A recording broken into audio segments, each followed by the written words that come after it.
The next dimension of living well, the emotional dimension. I want to share with you 2 words that I love.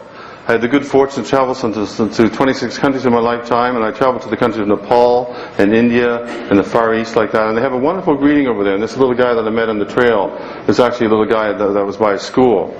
We were walking by this little school on the trail to up the mountains, and the kids came out during the playground, and they greeted us with the Nepali greeting. The Nepali greeting is this: they put their hands together.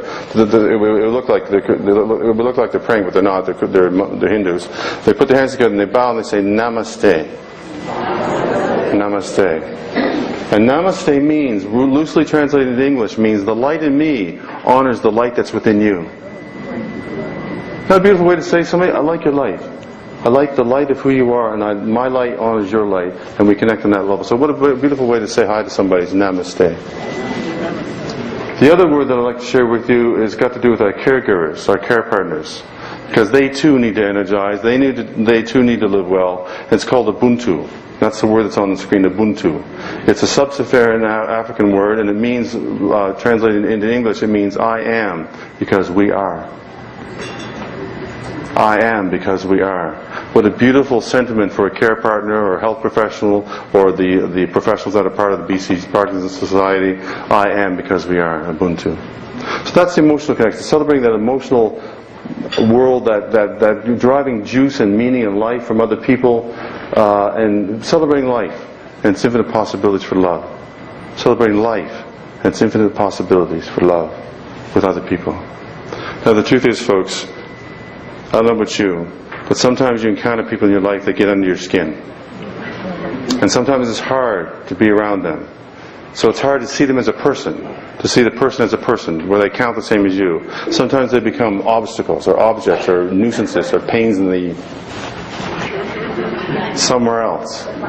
So when that happens, there's a calling. There's a calling to try to find the humanity. I want to share with you a little story that kind of brings that home. I have the good fortune to work in Northern Ireland with some of the post-trouble folks over there, community building leaders and stuff. And I was rushing to the airport to get back to catch a flight from Belfast to Heathrow back to Halifax.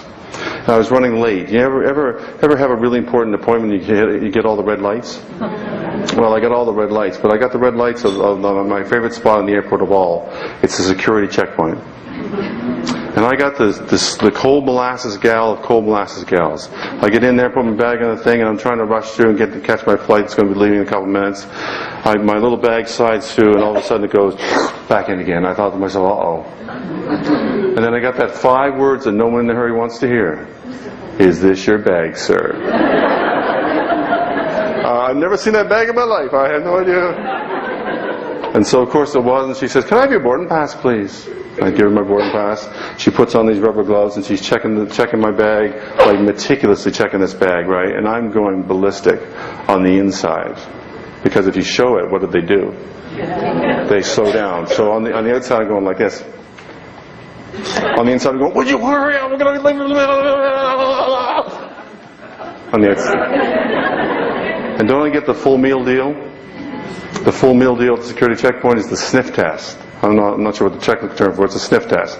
So she changes her gloves, and it was like she was going to a wedding. She wanted to get the right gloves on. Changes her gloves, puts the sniffy thing down, takes a little swab, puts the thing in the machine, steps back, waiting for the results. I am berserk.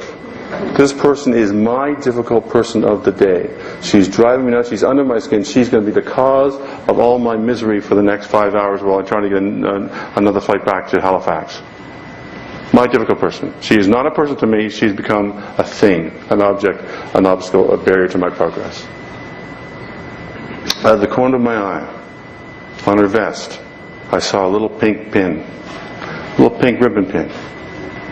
I thought to myself, I wonder if she has it. I wonder if someone she knows has it. I wonder if her daughter or sister or mother has been experiencing breast cancer. Then I thought to myself, my gosh, I just was talking to my friend Karen, who was just diagnosed recently with it, and she's going through quite a struggle with that because it's a very serious disease. And in this time it took me to identify that, the wall of mistrust and nastiness and the difficult person just dissolved. And I actually saw her as a person doing a good job. It just dissolved. I saw her as a person again, a person that we shared something in common with. Person is a person. When she passed me back my boarding pass, I looked in the eye and said, "Ma'am, I want to thank you." I was sincere about this. I actually felt gratitude for it because I had a little connection with her. So, "Ma'am, I want to thank you for how you so carefully checked our bags so we could fly safely in the skies today." She took a little step back and says, "Oi, we don't get many people saying that." Now, 5 minutes earlier I would have said, "I bet you don't, lady." But at that precious moment, there was a golden connection of joy between two human beings. I went and caught my flight and got home. So I got a question for you. Is there anybody that you see as a person in your life? Because if you do, they're going to drain your emotional energy, and you've got far too much precious energy to give to that. So find their humanity. There's someone that drains their emotional energy, find their humanity, and bring that back to them. So because we only have 3 relationships, folks. We have broken ones, thin ones, and thick ones. The broken ones you make thin by how you see the person, how you give them a chance, how you see the world. The thin ones you make thick as much as possible. That's the emotional dimension of energy. The emotional dimension of energy moving forward is well, I'll show you the slide, is to see people as people. And remember to be kind, because everyone you meet is fighting a hard battle somewhere in their life. Emotional dimension of energy, moving forward, see people as people wherever you can.